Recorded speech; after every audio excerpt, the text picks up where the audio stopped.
이렇게 아무것도 아닌 저를 또 이렇게 별것도 아닌 여러분들이 환영해 주셔서 우리가 정말 죄와 허물로 죽었던 아무것도 아닌 존재가 아니었습니까? 아멘? 근데 하나님이 이런 우리를 하나님의 자녀가 되는 놀라운 권세를 갖게 했습니다. 아멘? 우리 역사를 째려보시면서 이렇게 인사해볼까요? 아무것도 아니셨는데 대단해지셨군요. 시작!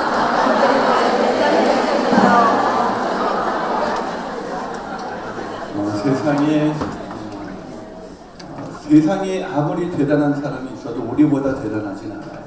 왜냐하면 요한복음 2장 12절에 영접하는 자 곧 그 이름을 믿는 자들에게는 하나님의 자녀가 되는 뭘 주셨다? 권세를 주셨다. 이 권세가 얼마나 어마어마한 권세인지 잘 모르시죠? 제가 미국에서 유학을 했어요. 미국 갔어요. 미국에서 유학을 할 때 랭귀지 스쿨에서 전해오는 이야기가 있었는데 그게 뭐냐면 아랍의 왕자가 랭귀지 스쿨에 입학을 한 거예요. 근데 이제 신상경세서처럼 쓰는 뭐가 있었는데 거기 아버지 직업란에 직업을 쓰게 돼 있었는데 아랍의 왕자가 아버지 직업을 뭐라고 썼겠어요? 네, 킹이라고 썼겠죠. 뭐 왕이라고는 안 썼죠. 영어니까. 네, 킹이라고 썼어요. 그러니까 옆에 있는 다른 유학생이 그걸 보고 깜짝 놀랐어요. 얘가 미쳤나? 왜 자기 아버지가 왕일 리가 없잖아요.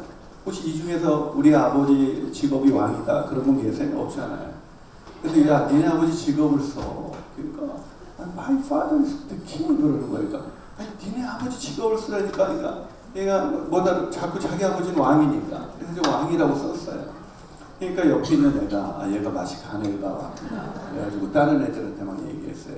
지금 아랍에서 이상한 애가 하나 왔다. 이 타국에 와서 얘가 자리 딱 고국으로 돌아가야지 안 되겠다. 그래서 그 랭귀지 스쿨의 다른 동료들이 굉장히 이 아랍 왕자에게 잘해준 거예요. 아랍 왕자는 너무 그게 고마웠어요.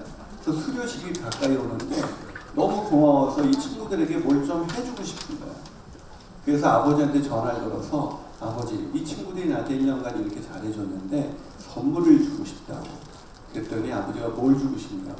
그랬더니 이 아들이 이 아랍의 왕자가 그냥 벤치 한 대씩 그냥 주면 좋겠다. 이랬더니 벤치 한 대씩 다 돌렸다는 거 아니에요. 네, 그게 왜 그 아랍의 왕자가 제가 공부할 때 안 왔었는지 너무나 여러분 세상의 왕의 아들도 그런 권세가 있어요. 하물며 만왕의 왕이신 하나님의 자녀가 되는 권세가 저와 여러분 가운데 있는 줄을 믿으시길 축복합니다. 그 권세를 가지고 나가는 여러분이 되시길 축복합니다. 여러분의 자녀가 그 권세를 갖게 되시길 축복합니다. 아멘 하시는 분만 그렇게 될 줄로 믿습니다. 할렐루야.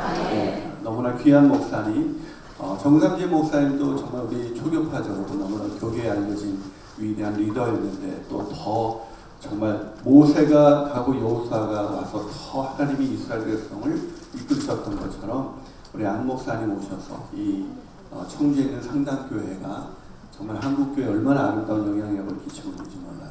우리 안 목사님 섬기신 이 상단교회에 와서 어머니 기도회를 인도하게 된 것을 저희 경주김씨 가문의 영광으로 생각하겠습니다. 저희 경주김씨 중에서 좀 목회 잘하시는 분이 김장한 목사님. 김장 목사님 같은 종씨예요. 김장환, 김인환. 한번 제가 그 원천교회로 아드님이 김요셉 목사님이라고 있는데 거기 가서 이렇게 설교를 해달라, 부흥회를 해달라서 갔더니 목사님 어디 김씨세요? 이 김요셉 목사님 좀 외국인처럼 생겼거든요. 어디 김씨세요? 이렇게 물어보는 거예요. 되게 황당하잖아요. 외국인같이 생긴 사람이 나한테 어디 김씨세요? 그래서 내가 그건 왜요? 그랬더니 혹시 경주 김씨세요? 그래서 네 맞아요. 그랬더니 그럼 환자 선생님이세요? 네 맞아요. 우리 아버지하고 학렬이 같으시네요. 그래서 맞아요. 그랬더니 그러고 나더니 강대상에 올라서 저를 소개하는데 오늘 강사님은 저희 집안의 어르신을 모셨습니다. 그래가지고 소개를 했었던 저는 소개받은 김인환 목사를 더라이프 지구촌교회라고 개척한 지 9년 됐습니다. 31명이 개척해서 한 5년 정도 지났을 때 광교 채플이 한 1200명 정도 이렇게 모이면서 우리가 이제 교회를 짓는 것도 참 좋지만 계속해서 이런 상가교회를 개척해 나가자 그래서 우리가 동탄에 작년에 10월 달에 동탄에 또 하나의 체프를 이렇게 개척하게 됐습니다. 그래서 동탄에서 개척한 하나님의 동탄은 더 많은 은혜를 주셔서 1년 만에 750명이 넘게 지금 예배를 드리고 있어요. 우리 교회는 이렇게 제가 어르신들 뭐 저보다 연배가 있는 여전히 젊으시지만 이렇게 연배가 있는 분들은 되게 마음이 따뜻해져요. 우리 교회는 이 작년에 주 연령대가 30대예요. 네, 애들밖에 없어요. 애들밖에. 그래서 우리 교회는 이게 이렇게 장례식 이런 것도 별로 없고요. 주로 출산식만 많이 하고 있는데 이렇게 따뜻하게 교회를 위해서 헌신하셨던 우리 권사님들 또 함께 젊은 세대와 또 기성세대가 함께 어울려지는 교회를 보면 우리 교회도 이렇게 되는 날이 오겠지. 이게 더 건강하고 꼭 마치 모교에 와가지고 설교하는 것 같이 느껴집니다. 오늘 귀한 교회 와서 약 1시간 조금 넘게 이 자녀 소원을 이루는 부모의 믿음이라는 제목으로 설교를 하겠지만 그것을 통해서 여러분의 자녀가 하나님 앞에 쓰임받는 그런 위대한 자녀를 향한 소원이 이루어지게 되시기를 주님의 이름으로 축복합니다. 근데 이제 저를 처음 만나는 분들은 당황하는 두 가지 사실이 있어요. 첫 번째 사실은 보다시피 제가 굉장히 어려 보인다는 거죠. 별로 동의는 안 하시네요. 제가 나이가 50대 중반이에요. 좀 어려 보이죠. 이것이 저희 스트레스예요. 난 왜 어려 보일까? 난 왜 동안일까? 늘 고민이 되고 늘 기도합니다. 하나님 제발 나이가 들어 보이게 도와주시고. 그래서 올해부터 흰머리가 나기 시작했어요. 그래서 얼마나 감사한지 우리 와이프가 이 흰머리 빼려고 이걸 왜 빼려고 그러냐고 내 기도응답인데 그래서 내 피부가 왜 이렇게 내가 이렇게 어려 보일까 했더니 제 피부가 우유빛 같대요. 그래서 어떤 우유냐 그랬더니 초코우유 같다고 해가지고 아주 지금 볼을 던질 뻔했어요. 또 저를 만나는 분들이 당황하는 두 번째 이유는 보시다시피 제가 얼짱이라는 거예요. 굉장히 크게 느끼고 계시네요. 진짜 아까 찬양에서 굉장히 은혜 많이 받았는데 상처받은 것 같아요. 제가 얼짱이라는 거에 동의하지 않는 인간들은 사악한 인간들이에요. 이걸 제가 성경적으로 검증을 해드리면 여러분 성경에 하나님이 인간을 지으셨을 때 하나님의 형상과 모양대로 지으셨다. 아멘이십니까? 그럼 제가 누구 닮았다는 거예요? 그럼 제가 얼짱이라는 걸 누구를 높여드리는 거예요? 거기 동의하지 않은 인간은 사악한 인간이십니다. 제가 얼짱인 걸 믿으십니까? 네, 이 앞에는 그래도 신실한 분들이 계시는데 이쪽에는 어둠의 세력이 강하게 있습니다. 여러분 우리는 걸작품이에요. 아멘? 옆 사람을 한번 쳐다보시면서 다시 한번 인사해드릴까요? 이래봬도 당신은 하나님의 걸작품입니다. 제가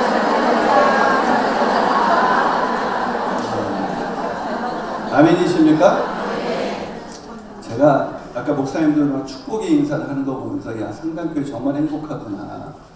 그러면서 그 행복이 여러분 자녀들에게 또 이웃들에게 전해지기를 주님으로 축복합니다.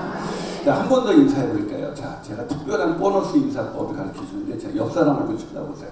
물론 그런 얼굴 쳐다본다는 게 쉬운 일은 아니에요. 그렇죠? 자, 얼굴 쳐다보고 힘들어도 자 오늘 힘들어도 얼굴 쳐다보고 자, 옆 사람 얼굴 쳐다보고 제가 말한 대로 인사합니다. 어떻게 인사냐면 아름다움이 죄라면 당신은 사형감입니다. 시작.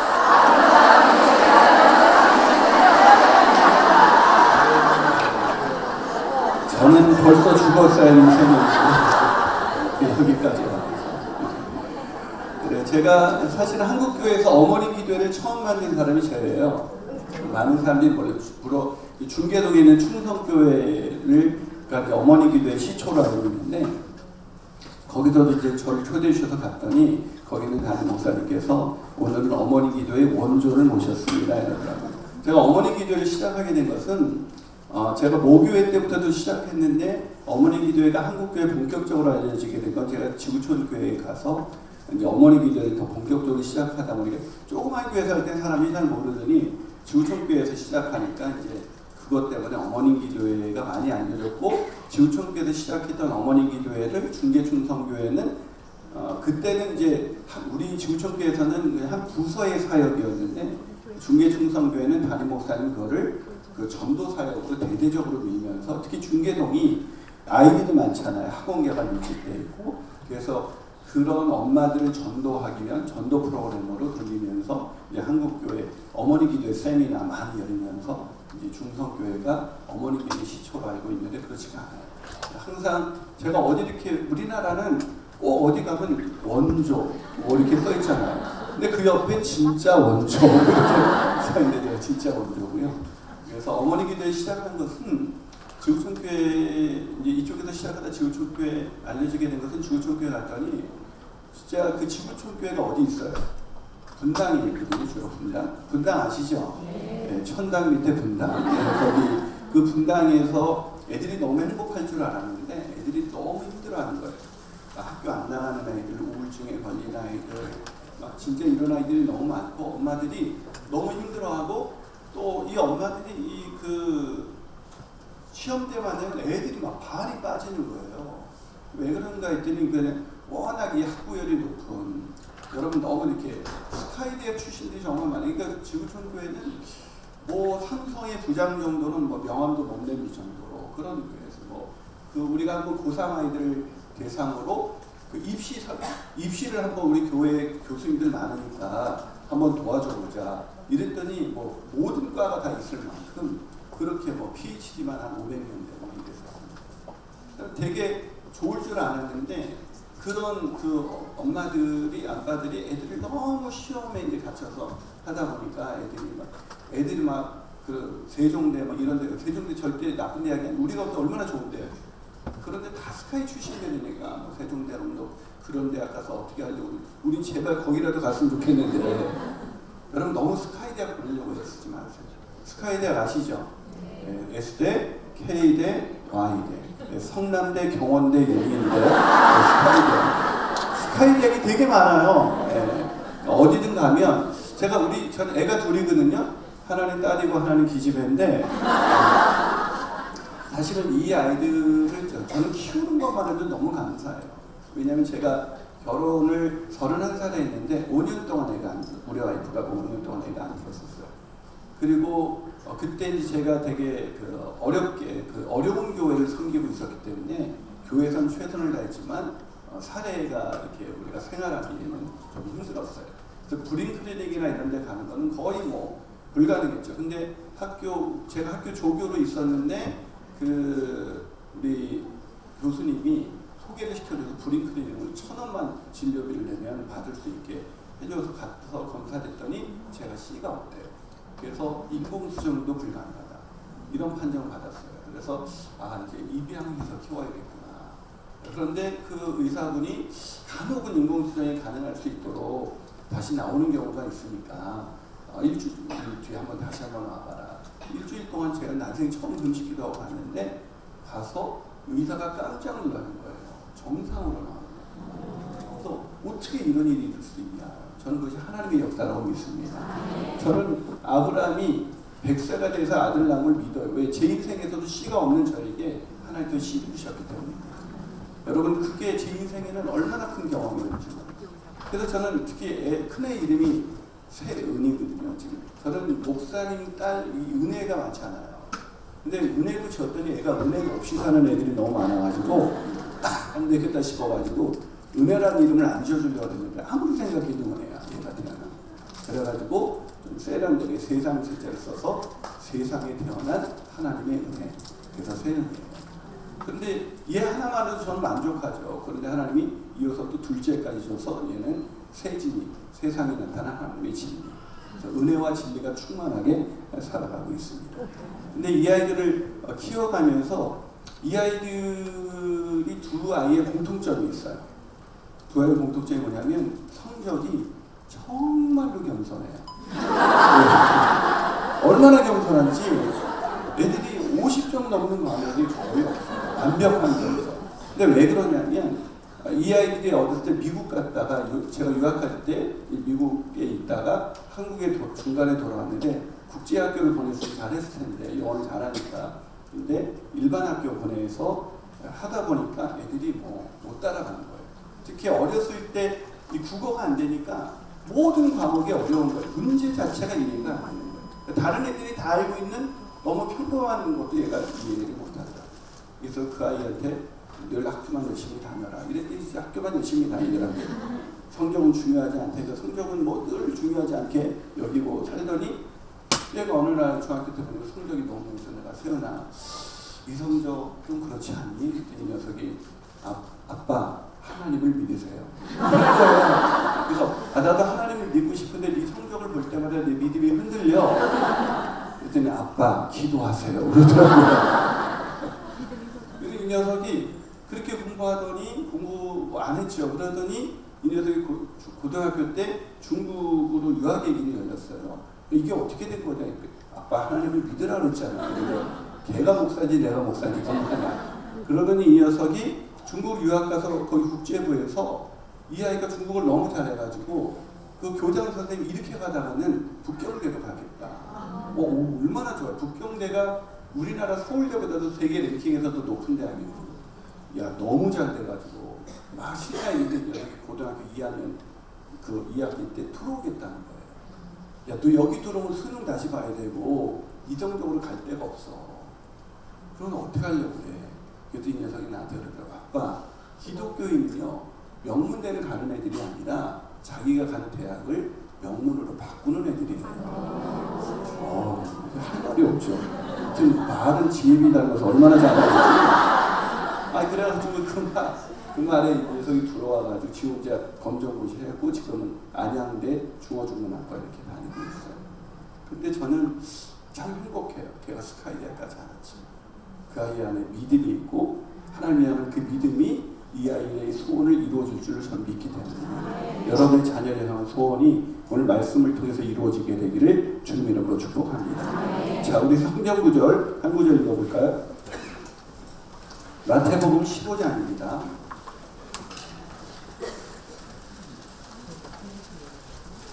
마태복음 15장 21절부터 28절입니다. 마태복음 15장 21절에서 28절. 혹시 마태복음을 구약에서 찾는 분은 없죠? 자, 마태복음 15장 21절에서 28절. 자, 21절부터 28절까지 같이 읽겠습니다. 찾으셨으면 시작. 예수께서 거기서 나가사 도로와 시돈 지방으로 들어가시니 가난 여자 하나가 그 지경에서 나와서 소리질러 이르되 주 다윗의 자손이여 나를 불쌍히 여기소서. 내 딸이 흉악하게 귀신 들렸나이다 하되 예수는 한 말씀도 대답하지 아니하시니 제자들이 와서 청하여 말하되 그 여자가 우리 뒤에서 소리를 지르오니 그를 보내소서. 예수께서 대답하여 이르시되 나는 이스라엘 집에 잃어버린 양 외에는 다른 데로 보내심을 받지 아니하였노라 하시니 여자가 와서 예수께 절하며 이르되 주여 저를 도우소서. 대답하여 이르시되 자녀의 떡을 취하여 개들에게 던짐이 마땅하지 아니하니라.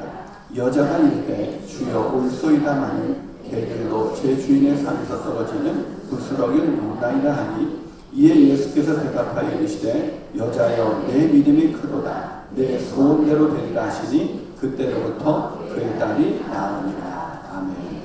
이것을 가지고 소원을 이루는 부모의 믿음이라는 제목을 하는 말씀을 나누겠습니다. 최근 그 서점가에서 몇 년간 계속 베스트셀러로 오른 책 중에 하나가 어떻게 원하는 것을 얻는가라는 책입니다. 어떻게 원하는 것을. 이게 그 마튼 스쿨에서 가장 비싼 강의로 알려져 있어요. 그러니까 많은 사람들이 소원을 이루고 싶어 하는 거죠. 자녀를 향한 소원. 그 소원이 소원 중에 많은 소원이지만 자녀를 향한 부모의 소원보다 더 간절하고 더 큰 소원은 없을 거예요. 그 소원이 이루어지지 않을 때 많은 사람들이 힘들어하죠. 그래서 막 부모님들은 어려서부터 아이들 향한 소원을 갖고 애가 이제 좋은 대학 갔으면 좋겠다. 늘 우리의 소원이 뭐예요? 스카이. 평생의 소원도 스카이. 인정되지 않습니까? 그렇지 않은 사람들이. 그래서 어렸을 때부터 태어나자마자 아이들을 그냥 우유는 먹이지 않아. 나 일단 태어나면 내 애는 다 천재 같아. 그래서 우유를 어떤 우유만 먹여요? 아인슈타인. 먹이셨군요. 아인슈타인을 먹입니다. 그래서 이거 먹이다가 얘가 가다 보면 천재는 아닌 것 같아. 그래서 초등학교 들어갈 때쯤 우유를 바꿔요. 그냥 서울대쯤 갔으면 좋겠다 해서 서울대. 그러다 중학생이 되면 서울대를 힘들다는 걸 알게 되죠. 그래서 연세대 정도 갔으면 좋겠다 해서 연세 우유를 먹는 거예요. 근데 고등학교 3이 되면 고3이 되면 고등학교에 올라가게 되면 연세대 자체도 힘들다는 걸 알아요. 그래서 그냥 서울권에 있는 대학 좀 갔으면 좋겠다. 그래서 그냥 건국우유 이런 거 그러다가 고3이 되면 그 모든 것이 얼마나 큰 꿈이었는가를 알게 되죠. 또 고3 때 먹이는 우유가 그저 매일매일 건강해요. 그래서 매일 우유를 최근에는 저지방 우유를 먹인다고. 그러니까 아이들이 향한 부모의 가장 큰 소망은 뭐예요? 사실 좋은 대학 가는 거. 우리도 믿음이 있지만 이왕이면 애들이 좋은 대학 가서 세상에서 영향력 있는 인생을 살기를 원하죠. 그래서 부모들이 좋아하는 성경 구절 있잖아요. 엄마 성경에서 가장 중요한 구절. 항상 공부해라. 쉬지 말고 공부해라. 범사에 공부해라. 이는 너희를 향한 엄마의 뜻입니다. 그래서 공부를 많이 하죠. 근데 사실 저는 3남매로 컸어요. 저희 그 집안은 참고로 예수님을 안 믿는 집안에서 태어났습니다. 저희 어머니가 아버님께서 격투기를 좋아하는 가정에서 태어났어요. 귀가 있는 자만이 들을 수가 있습니다. 우리 아버님께서 동양화를 즐겨보셨거든요. 날아가는 새도 좋아하시고 비 오는 날 우산 쓴 사람도 좋아하시고 달이 뜨면 우리 아버지 얼굴은 정말로 환해지셨어요. 우리 아버지는 번 돈을 단 한 푼도 집으로 갖고 오진 않으셨습니다. 늘 사회에 환원하셨어요. 그런 우리 아버지는 우리 엄마는 너무나 존경스러웠는지 여보라는 호칭은 절대로 사용하지 않았습니다. 늘 거룩한 단어, 인간이라는 단어를 사용했어요. 그런 집에서 우리 누나는 우리 위에 누나가 밑에 남동생이 있는데 우리 누나는 정말 공부를 열심히 했어요. 우리 누나는 이제 60년생인데 우리 누나 때까지 그 본고사가 있었거든요. 그래서 그 당시 본고사 통해서 그 당시 좋은 대학 가려면 스카이 가려면 그 과외 안 하고는 불가능했어요. 근데 우리나라는 뭐 아주 가난한 그 집에서 혼자 공부해서 서울대학원, 약학대학원까지 나왔습니다. 정말 공부 잘했죠. 근데 우리나라가 서울대 갔다 해서 뭐 별거 아니더라고요. 난 우리나라가 서울대 약대 나와서 민족을 치유하고 세상을 바꿀 줄 알았어요. 근데 지금 우리나라가 뭐 하냐면 그 분당 순회역에서 그 역전에서 약을 팔고 있어요. 약장사가 된 거예요. 그래서 겨우 약 팔려고 그랬나? 우리 매형은 어떤 사람이냐면 저하고 우리 매형은 그 27살에 한국 카이스트에서 전자공학 박사학위 받았어요. 별로 뭐 말 필요 없어요. 카이스트가 어디 있어요? 대전. 지방대 나온 거예요. 지방대 뭐 나와서 저도 그 옆에 있는 침례신학대학교 나왔거든요. 근데 우리 매형이 그렇게 잘 나가더니 우리 매형이 내가 신학교 갈 때 제가 29살에 신학교를 갔거든요. 제가 일반 대학교에서 국어국문학을 전공하다가 그 임용고시 봐서 교사 됐으면 좋겠다는 부모의 마음을 뒤로하고 부르심을 받아 신학교를 갔습니다. 제가 신학교 갈 때 우리 매형이 나한테 오더니 야, 이 녀석아 앞으로 어떻게 살려고 그래? 처음엔 뭐가 되려고 그래? 그러시더라고요. 나는 우리 매형이 그렇게 무식한지 그때 처음 알았어요. 제가 신학교를 왜 갔겠어요? 목사가 되는 거죠. 그걸 몰라가지고 뭐가 되려고 그래? 이렇게 물어본 거예요. 너무 무식하길래 내가 목사요 그랬더니 우리 매형이 야, 이 자식아 앞으로 어떻게 살려고 그래? 그러더라고요. 그래가지고 우리 매형이 엄청 걱정했어요. 우리 매형 얼마나 잘 나왔냐면 그 나와가지고 한국통신연구소에서 스카우트 해가지고 50세에 한국통신연구소 이사가 됐어요. 근데 51세에 잘렸어요. 할렐루야. 네. 우리 매형은 아직도 하나님을 안 믿어요. 참 안타깝죠. 자기 힘으로 인생 사는 인생 5, 60에 다 잘리더라고요. 스카이 나오면 뭐예요? 5, 60에 다 잘리는데. 안 그래요? 근데 우리 매형이 잘리는 날 제가 찾아갔어요. 매형 앞으로 어떻게 살려고 해요? 복수를 했죠. 저는 지금 50대 우리 매형은 50대 초반에 잘렸지만 저는 50대 중반에 가고 있지만 제 인생이 지금껏 살아온 인생보다 앞으로 살아갈 인생이 더 기대가 돼요. 그것은 내가 능력이 있어서가 아니라 내 안에 주님께서 계시기 때문입니다. 여러분 아이들 안에 주님이 계시다면 지금 어떤 인생을 살아가든 하나님이 그 아이들을 존귀케 하시고 하나님의 나라를 위해서 아름다운 리더로 사용하실 줄로 믿습니다. 그렇기 때문에 중요한 것은 이 아이가 지금 어떤 성적을 갖고 있느냐, 어떤 대학 갔냐, 어떤 직장을 다니고 있냐, 이게 중요한 게 아니에요. 중요한 것은 자녀를 향한 부모의 믿음이 중요해요. 그래서 저희는 진짜 우리 아이들하고 자라면서 저 같은 특히 이제 애들 사역을 많이 했기 때문에 뭐 청소년 사역을 많이 했고 그래서 뭐 교사들이 절대로 가르치지 마라 이런 책이 제가 어떤 생각에 우리 매형은 우리 누나는 결국 서울대학원 석사로 끝났어요. 근데 저는 늘 우리 엄마가 저를 보면 이게 우리 집을 보면 딸과 아들이 바뀌었으면 얼마나 좋았을까 맨날 그랬어요. 그런데 저는 하나님의 은혜로 교회에서 유학을 보내줘가지고 제 돈 하나도 안 들고 교회 가서 유학을 가서 미국에서 제가 박사학위까지 받았잖아요. 근데 별로 뭐 기분 안 좋으신가 봐요. 제가 박사학위까지 받았는데 제가 신학교 졸업할 때도 4.5 만점에 평점이 4.3인가 그래서 전체 수업. 유학 가서도 거기 영어로 공부하는데도 신대원 때 전체 올 A 플러스. 박사할 때도. 와 놀라운 인생이죠. 이제 반응을 좀 해주니까 감사합니다. 네. 그러니까 지금도 끝나고 우리 누나는 교수가 되는 게 꿈이었는데 저는 신학교에서 지금도 교수를 불러도 안 가요. 목회가 좋아서. 그래서 얼마 전에도 이 백석대학원에서 와가지고 제발 아이들 위해서 좀 강의 좀 해달라. 그래서 그 강의 설교를 어떻게 하는지 좀 가르쳐달라 해서 저는 목회 바빠서 못 갑니다. 저는 웬만하면 제가 보통 한 주에 집회가 많이 들어오면 한 20건 가까이 들어와요.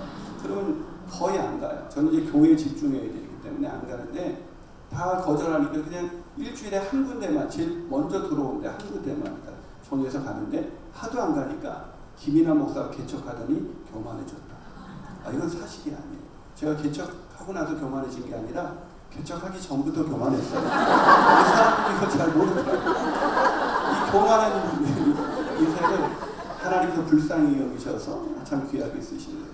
그래서 거기서도 강의하러 오라고 그러길래 저는 못 갑니다 했더니 제 은사들이 막 전화를 하는 거예요. 뭐 얘기 들어보면 거기서 강의해달라. 제가 못합니다. 그래서 하도 연락이 오길래 제가 그냥 정기적인 강의는 못하고 그냥 한 학기 이렇게 특강 한 번 정도는 할 수 있습니다. 그랬더니 금방 연락 와서 그럼 아이들 그 신대원 부흥회 때 개강 수련회 때 와서 해달라는 거예요. 이틀 동안. 뭐 이틀이니까 알았다고 갔더니 이틀 동안 6번 설교시켰어요. 6번이 신대원생들 900명 앞에서 6번 설교했더니 왔더니 여름에 또 와달래요. 그래서 이번 여름에 여기 천안에서 또 설교했어요. 그랬더니 내년 2월에 또 와달래요. 그러니까 보통 그런 신학교에서 계속 강사를 바꾸지 3연속 부흥회에 온 사람은 제가 그 신학교 역사상 처음이래요. 네, 감사합니다. 제가 그 아이들을 위한 저는 책도 쓸 줄 몰랐는데 제가 쓴 책이 아이들을 위한 청소년 교재가 한 100만 권 정도 팔렸어요. 여러분 그거는 그러니까 초교파적으로 굉장히 많이 쓴 거죠. 교사들을 위한 책 두란도 서원에서 나온 책은 교사들을 절대로 하지 말라는 그 10만 권 정도가 팔렸어요. 10만 권 정도면 초대형 베스트셀러예요. 제가 무슨 얘기를 하냐면 제 자랑을 하는 것이 아니라 제 안에서 하나님이 그동안 이 쓸모없는 부모도 걱정하던 그 아이가 어떻게 이렇게 쓰임받을 수 있는 인생이에요. 그건 나중에 우리 어머니 아버님이 믿음을 갖게 되셨고 그 믿음 안에서 우리 어머님이 지금도 하시는 게 있어요. 늘 자식을 향한 기도. 그 기도는 끊이지 않습니다. 저는 그 어거스틴의 어머니 모니카가 한 말, 기도하는 어머니의 자녀, 그 어머니에게 암브로시스 감독이 해준 말이죠. 늘 울면서 어거스틴이 30이 넘어서도 늘 방황하고 늘 딴짓하는 그 아들을 위해서 눈물로 기도하는 그 어머니에게 암브로스 감독이 뭐라고 말했습니까? 기도하는 어머니의 자녀는 망하지 않습니다. 기도하는 어머니의 자녀는 망하지 않습니다. 제가 어머니 기도회를 그 캐치프레이즈를 걸고 맨날 시작했어요. 그래서 지구촌교회 왔을 때도 기도하는 어머니의 자녀는 망하지 않습니다. 이걸 하고 막 어머니 기도회 막 한다고 엄청 광고를 했는데도 엄마가 한 명이 온 거예요. 지구촌교회 그때 10,000명 성도에 엄마가 한 명 온 거예요. 그러니까 엄마들이 걱정은 하는데 뭘 하네? 기도를 하네. 걱정은 하는데 기도를 하네. 아무것도 염려하지 말고 오직 모든 일에 기도와 간구로 너희를 구할 것을 감사함으로 하는 게 아니라 그래야 그 모든 지각에 뛰어나신 하나님의 평강이 너희 마음과 생각을 지키신다. 아멘이십니까? 염려하지 말고 기도해야 되는데 염려만 해. 애들이 우울증에 걸렸어요. 학교 안 간다 그래요. 막 이러면서 염려만 하는 거죠. 막 공황장애 걸리나 얼마나 많은지. 그래서 제가 우리 그때 사역자가 그 3명이었는데 담당자였죠.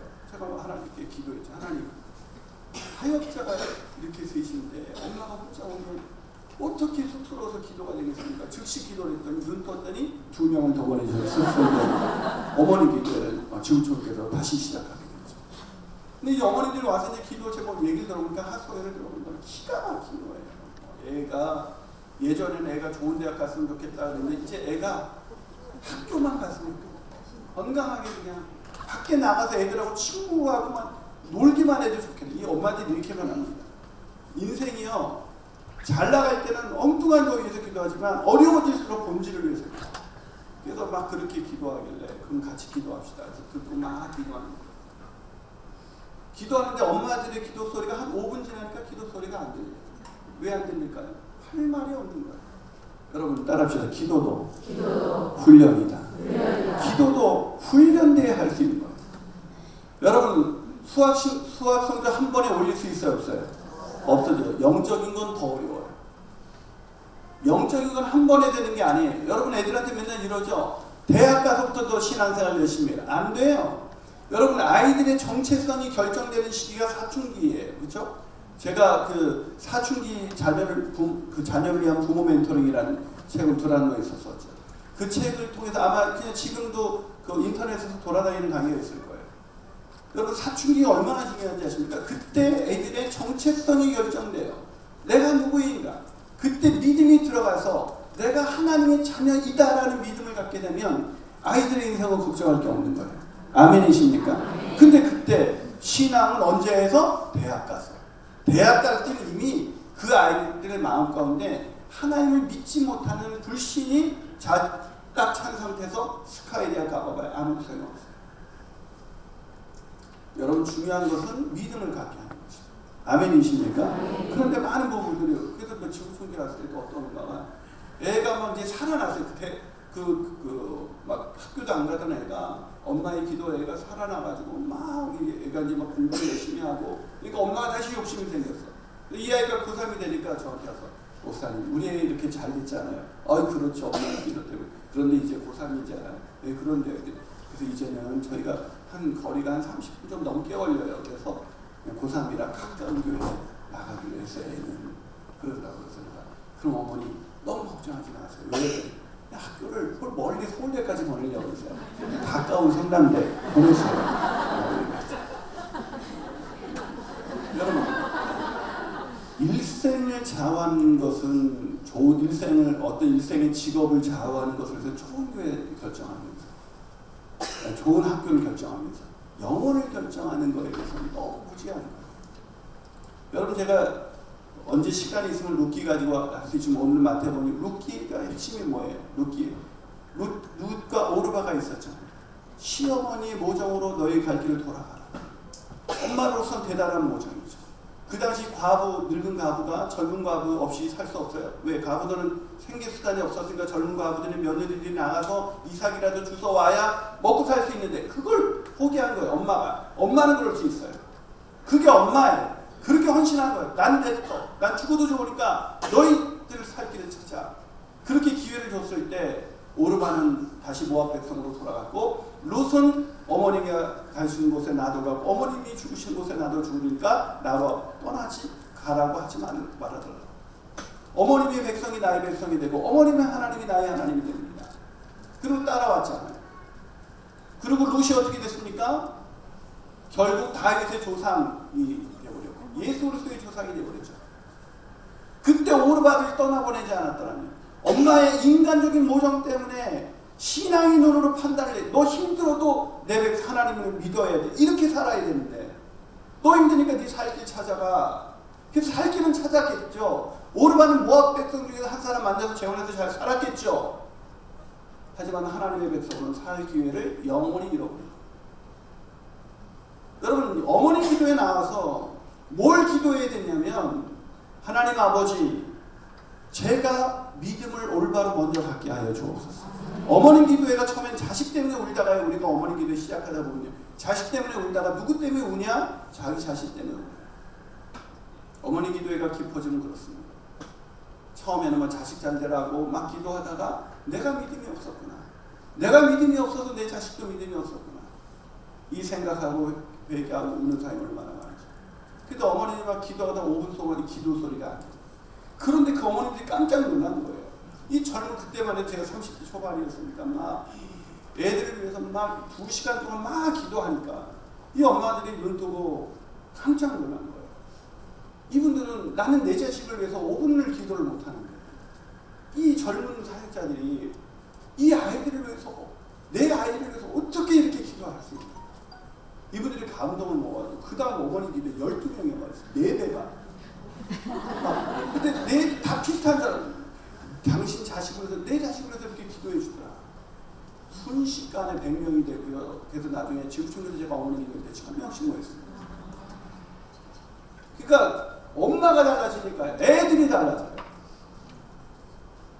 그래가지고 지구촌교회가 그때 제가 중고등부 처음에 150명이었다가 5년 만에 1700명이 되고 그렇게 애들이 막 늘어나고 애들이 막 고3인데도요 막 예배 빠지는 애가 없어요. 처음에 제가 갔을 때는 애들이 예배를 얼마나 많이 빠져.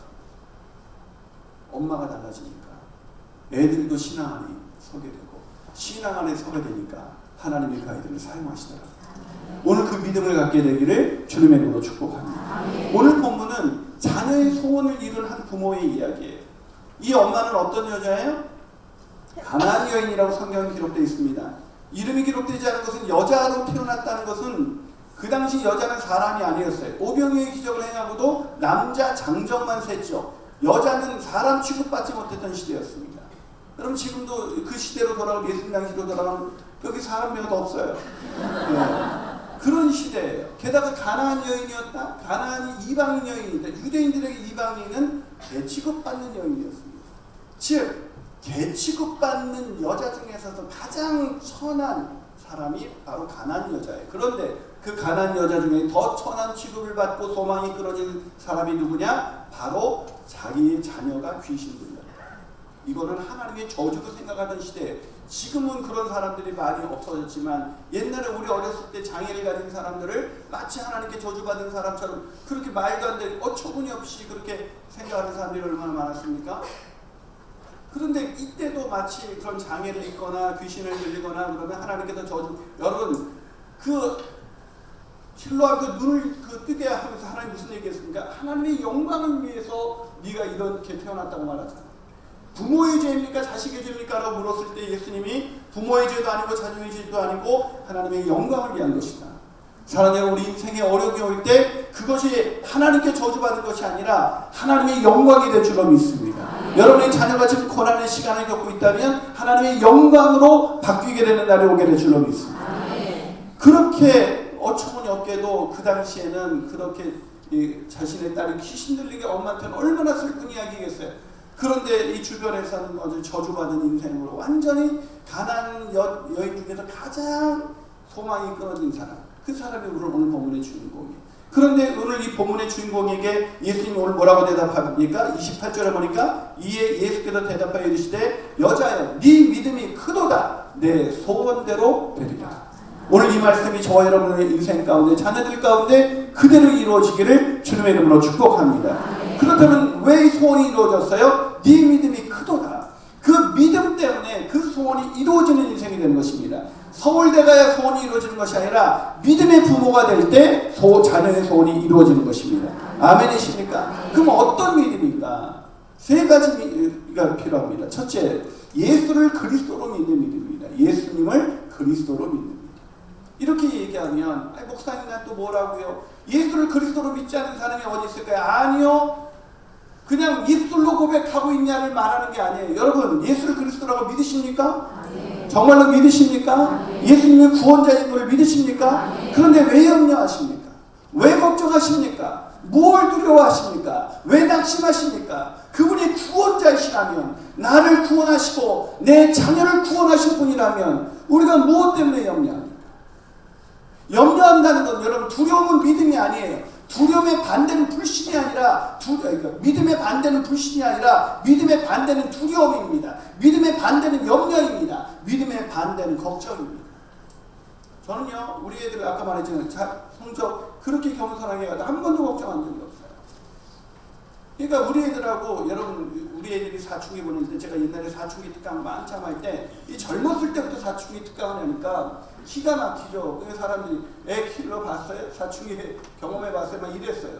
어떤 한 아이가 사춘기를 한참 겪고 있는 아이가 엄마 따라서 제 강의를 들어왔다가 질문을 던졌어요. 목사님 사춘기 자녀 태어나면 잘 가르칠 자신이 있습니까? 그러길래 널 보니까 나는 자신이 없어진다 했어요. 하지만 제가 이제 아이들이 사춘기 지나가면서 이제 큰애가 제가 애가 늦어져서 이제 큰애가 대학교 1학년 됐고 이제 2학년 되죠. 그리고 둘째가 이제 고2에서 고3 돼요. 얘네들이 지금도 집에 가면 아빠 알러뷰하고 사랑합니다로 큰딸 대학 간 딸이 어저께도 제 볼에 뽀뽀를 해줬어요. 여러분 이게 아무것도 아닌 것 같지만 이게 행복한 가정 아닐까요? 우리 애들은요 한 번도 저하고 부딪히지. 왜냐 이 애들하고 사춘기 애들하고 잘 지내는 팁을 알려드릴게요. 첫째, 외모를 포기하세요. 뭘 하든지 놔두세요. 화장을 하든지 바르든지 말든지 놔두세요. 그러니까 우리 애가 중학교 1학년 때 이렇게 막 화장을 막 진하게 하고 교회 나왔어요. 목사님 딸이. 그럼 교인들이 말했겠어요, 안 했겠어요? 했겠죠. 소금소금 됐죠. 그러니까 이 녀석이 그걸 눈치채나. 아빠 나 이거 진하게 한 거 아니에요. 괜찮아. 네 얼굴인데 뭐. 그래서 내가 얘기했어요. 세연아, 난 너를 목사 딸로 키우고 싶지 않아. 하나님 딸로 키우고 싶지. 목사 딸이니까 이거 하면 안 돼. 목사 딸이니까 저거 하면 안 돼. 그렇게 생각하지 마. 아빠는 아무렇지도 않아. 네가 화장을 하든 안 하든 넌 하나님의 딸이니까. 그거 잊지 않았으면 좋겠다. 그러면 왜 애들이 막 옷 한 번은 교인들하고 밥 먹으러 교인 그 가정하고 우리 가정하고 밥 먹으러 왔는데 애가 이렇게 무슨 탑이라고 그러는 거 있죠? 위가 다 보이는 거. 막 가을인데 막 그런 걸 입고 나가서 가겠다는 거예요. 그러면 그 교인들이 올 때 제가 얼마나 뭐라 그랬어요. 성경을 데려가. 저는 성형수술하는 거 아주 싫어하거든요. 근데 얘가 중국에 가더니 아빠 자꾸 눈이 아프대요. 그래서 그래 그럼 안약을 넣어봐. 그래도 아프대요. 가만히 들어보니까 쌍꺼풀 수술하겠다. 그래서 나한테 와가지고 쌍꺼풀 수술하겠다 그래서 해? 그랬더니 얘가 깜짝 놀라는 거야. 정말 해도 되냐? 해. 근데 네 돈으로 해. 지가 이제 모아둔 돈이 한 80만 원 있어. 그거 가지고 막 알아보니까 턱도 없지. 뭐 처음에 누가 소개시켜서 강남에 갔더니 뭐 얘는 뭐 눈꺼풀이 두꺼워서 뭘 찍어서 해서 한 300만 원 든대. 300만 원. 그러니까 와이프가 와서 뭐 300만 어떻게 도와줄 수 있을까? 300 선교운동을 하지 어떻게 그걸 도와줄 수 있냐. 그리고 나는 하라고 허락한 것만 해도 내 입장에서는 엄청난 결단이야. 그랬더니 한번 동네를 알아봐. 그래서 광명시에 알아봤더니 거기서 150까지 해준다고. 그래서 여보 150은 안 될까? 아니 나는 얼마 하면 도와줬어. 한 120에 될 수 있는지 한번 물어봐. 그랬더니 그게 말이 되네요. 한번 물어봐서 거기 전화번호가 어떻게 돼서 전화를 해가지고 조가에서 내가 전화를 해가지고 우리 딸이 나는 사실 반대인데 얘가 너무 하고 싶어가지고 지 용돈으로 하는 건데 좀 확인해주면 안 되겠냐고. 근데 의사가 감동을 받아가지고 110만 원 그래가지고 40만 원 보태주면서 나중에 갚아라 이렇게 하고 해줬죠. 이 아이는 제가 어렸을 때 성적 한 번도 저는 성적표를 그 이후로 본 적이 없다니까. 아니 보고 싶지 않았어요. 내가 시험해 주니까 한 번도 본 적이 없어요. 그리고 성적 왜 안 하고 한 번은 둘째 딸이 우리 전도사님이 세진이가 수학이 100점이 맞았다는 거예요. 그래서 내가 집에 와서 너 그 왜 얘기 안 했니 했더니 성적표 보여줘봐. 안 보여줘요. 왜요? 수학 외에는 다 전멸이에요. 그래가지고 이 녀석이 수학은 왜 그렇게 잘하냐면 우리 교회 교인 하나가 수학 선생님이신데 이제 제가 하도 학원을 안 보내니까 얘 그냥 보내라고. 그래서 너 갈래? 친구 가겠대. 가서 했더니 100점 나오고. 그러니까 머리가 나쁜 애가 아니에요. 지 아빠가 머리가 있잖아요. 일단. 머리가 나쁜 애가 아닌데 시키려고 전화하잖아. 저는 학원 미국 갔다 오니까 지구촌교회 교인이 유학 갔다가 돌아온 아이들을 위한 그 학원을 하고 있었는데 애들 보내라고 해서 보냈더니 애들이 힘들어하고 힘들니? 네, 그만둬. 저는 힘들면 그만둬. 저 성도님이 우리 위해서 이렇게 귀하게 해주는 건데 네가 힘들어하면 할 필요가 없어. 그래서 이 아이들하고 늘 잘 지내. 첫 번째는 아까 말했지만 외모를 포기했기 때문에 잘 지내. 두 번째, 성적 포기하면 싸울 일이 없어요. 자도 괜찮고 TV를 봐도 괜찮고. 그런데도 저는 지금도 믿는 구석이 있어요. 얘네들 하나님 어떻게 인도하실지 저는 기대가 돼요. 우리 누나하고 매형이 객관적으로 보면 더 잘 살아야죠. 근데 제가 살아가는 인생이 더 없기 때문에 저는 아이들에게 세 가지만 얘기합니다. 첫째, 하나님을 잘 믿어라. 두 번째, 사람들에게 사랑받아라. 세 번째, 돈은 노동이다. 노동하지 않고 먹고 살려고 하지 마. 그래서 저는요, 얘네들한테 하여튼 늘 어려서부터 노동을 가르쳤어요. 노동을 해야 네가 먹을 수가 있다. 그랬더니 이 녀석이 한 번은 초등학교 5학년 때 둘째한테 저희 어머니께서 어린이날이라고 10,000원을 준 거예요. 그러니까 얘한테는 충격이죠. 10,000원짜리 저한테 그렇게 거저 받아보는. 그러니까 할머니 왜 10,000원을 주세요? 했더니 이 녀석은 어린이날이라서 할머니가 주는 거야. 그랬더니 그럼 1,000원만 주면 되지 뭘 10,000원씩이나 주세요. 이렇게 놀랄 정도예요. 우리 큰딸은 원래 고등학교 졸업하고 집을 떠나기로 돼 있었거든요. 제가 사춘기 특강을 하면서 애들한테 2명 사춘기 특강했어요. 사춘기는 부모로의 의존관계를 끊어버리고 부모로부터 독립하는 시기다. 그래서 정신적으로도 독립하고 사회적으로도 독립하고 경제적으로도 독립하는 것이다. 그래서 너 이제 독립을 해야 되기 때문에 고등학교 졸업과 동시에 넌 집을 나가야 돼. 그러니까 얘네들이 늘 그게 얼마나 스트레스인지 입시 스트레스는 없었는데 이 집 나가는 스트레스. 그리고 얘가 세연이가 중국을 갔다 왔잖아요. 집 나가봤잖아요. 그때 걔는 안 거예요. 집보다도 좋은 거. 그래가지고 얘가 고등학교 때만 너무 스트레스를 받으니까 검정고시 준비하고 한번 장로님 가정 나오고 식사하는데 장로님이 우리 딸은 다 독립적으로 키우기 때문에 30살이 되면 다 집을 나가야 돼요. 이러니까 우리 큰딸 자기도 모르게 와 정말 좋겠다 이런 거예요. 그러니까 장로님이 뭐가 좋은데 30살까지 집에 있을 수가 있잖아요. 그러니까 제가 장로님 우리는 고등학교 졸업하신다. 얘는 아빠의 말은 곧 그냥 사실에 그냥 그대로 행했거든요. 제가. 그러니까 아빠 말이 그렇게 믿었으니까 얘는 늘 어떻게 지금을 나가야지 고3 때 맨날 그 고민을 했어요. 그래서 고3은 이제 안양대에 들어가고 나서 내가 그러면 아빠가 특별히 네가 4년간 유예기간을 주겠다. 그래서 대학 갈 때. 그러니까 얘는 지금 제일 감사한 게 맨날 집사람들이 말해요. 목사님 세연이가 엄청 철저해. 아빠가 집에 있게 해준 게 너무 감사하다고 요즘 그런 거 감사해요. 여러분 부모가 어떤 믿음의 철학을 가지고 가르치냐가 되게 중요한데 그건 어디서 나오냐? 부모의 믿음에서 나옵니다. 자 오늘 이 엄마는 정말 인생 속에서 가장 힘들었는데 소원이 이루어지는 인생 어떻게 살 수가 있었는가? 예수가 그리스도라는 걸 믿는 거예요. 저는 우리 아이들이 아무리 성적이 바닥을 치고 나한테 한 번도 안 보내줄 정도로 그래도 걱정하지 않아요. 왜? 예수가 그리스도이니까요. 아멘이십니까? 오늘 본문의 앞부분에 보면요.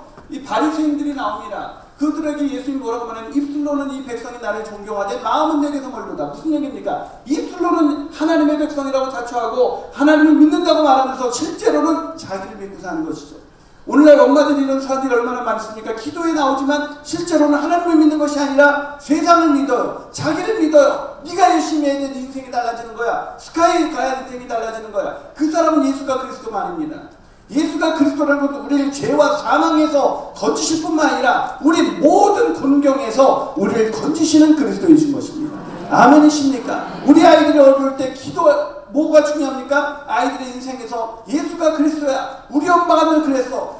우리 엄마가 예수를 그리스도로 믿었기 때문에 나에 대해서 한 번도 염려한 적이 없어. 한 번도 걱정한 적이 없어. 넌 잘 될 거야. 네 안에 믿음만 있으면 하나님 네 인생을 인도하실 거야. 왜 이 얘기 안 해주십니까? 애들이 성적을 어처구니 없이 받아왔을 때 엄마는 걱정하지 않아. 하나님이 네 인생 인도하실 거야. 이게 예수를 그리스도로 믿는 사람의 고백인 거예요. 그냥 입술로만 고백하는 사람과 마음으로 고백하는 사람은 그게 다른 거예요. 예수가 그리스도라는 것을 제대로 믿게 되시길 주님으로 축복합니다. 그런데 놀랍게도 제자들도 아직까지도 깨닫지 못하느냐. 여러분 12제자가 깨닫지 못했던 것이 뭐였는지 아십니까? 예수님 공생의 기간 동안 제자들을 깨닫지 못한 것. 예수가 그리스도이시다. 이걸 못 깨닫는 것입니다. 여러분 예수가 그리스도라는 것을 쉽게 깨닫는 것 같죠? 아니요. 예수를 그리스도라고 시인하고 주라고 시인하는 것은 하나님의 역사인 것입니다. 성령의 역사인 것입니다. 우리 큰딸이 초등학교 6학년 때 아빠 나 하나님이 안 믿어져요 이러더라고요. 제가 뭐라 그랬겠어요? 야 목사 딸이 하나님이 안 믿어지면 어떻게 내가 이렇게 얘기했을까요? 아니요. 내가 세연이한테 그랬습니다. 세연아 그건 정상이야. 믿음이라는 건 우리가 갖고 싶어서 갖는 것이 아니야. 믿음은 마인드 컨트롤이 아닙니다. 내가 발휘하는 어떤 그런 확신이 아닙니다. 믿어야지 이런다고 믿는 게 아니에요. 여러분 뭐 믿습니다 해서 믿어지는 게 아니라고요. 여러분 뭐 부부가 있는데 아내가 나간데 남편한테 말하는데 여보 난 당신을 믿어. 그러니까 남편이 그럼 믿어야지. 나 당신 믿는다고? 정말 믿는다? 나 당신 믿어? 남자애가 이 아내가 남편을 믿는다고 생각할게 안 믿는다고 생각할게?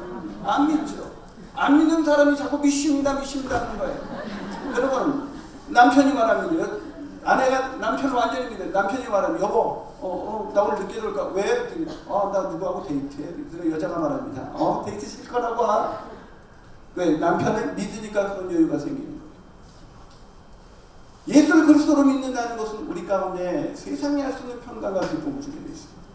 그래서 예수를 믿는 사람은 자녀를 향해서 염려하지 않습니다. 그분의 구원자이신 예수 그리스도를 믿으니까요. 할렐루야. 그래서 우리 세연이한테 세연아 그 믿음이라는 거는 네가 발휘하는 게 아니야. 네가 믿고 싶어서 믿어지는 게 아니야. 그 믿음이라는 건 에베소서 2장 8절과 9절에 보면 너희가 그 은혜에 의하여 믿음으로 말미암아 은혜에 의하여 주어지는 게 믿음이야. 믿음은 은혜로 주어지는 거야. 하나님의 은혜야. 하나님의 선물이지. 하나님이 주셔야 우리가 받을 수가 있어.